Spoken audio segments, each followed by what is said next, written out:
Pria itu jelas-jelas dipukuli hingga babak belur, tetapi dia berkata, Jangan meremehkan saya.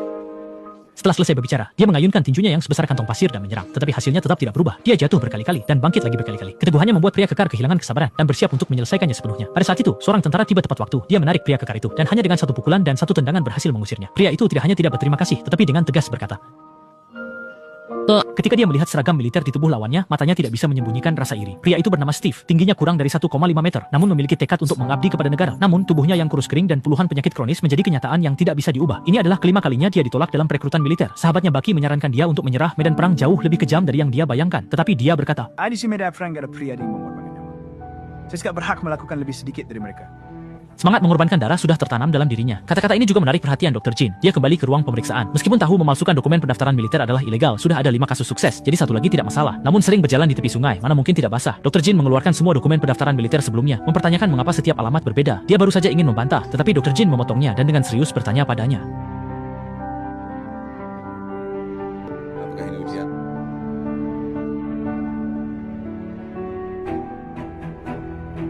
Saya tidak ingin berbuat ke siapapun. Saya benci pengganggu. Saya tidak peduli dari mana mereka berasal.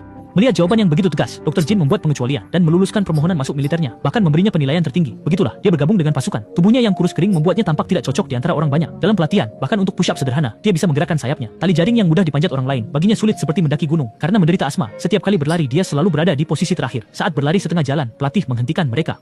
Dia memberitahu semua orang, siapapun yang bisa mengambil bendera yang belum pernah diturunkan selama 17 tahun, bisa naik mobil bersama instruktur wanita yang cantik untuk pulang. Mendengar itu, semua orang langsung bergegas maju. Tetapi mereka tidak tahu bahwa tiang bendera sudah dilumuri minyak pelumas. Jelas sekali, instruktur hanya ingin menguji semangat mereka. Saat itu, Steve dengan tenang melangkah maju, mencabut pasak, dan tiang bendera pun jatuh.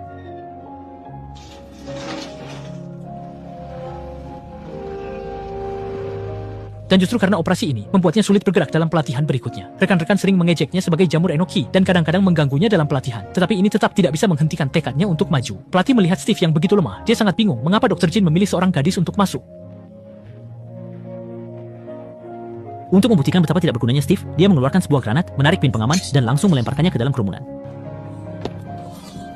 Granat, cepat lari, menyingkir!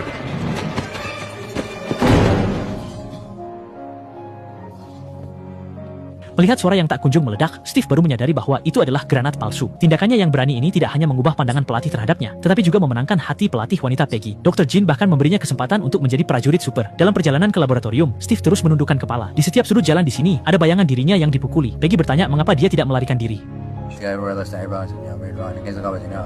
Saya kira saya tahu bagaimana rasanya semua orang mengusirmu.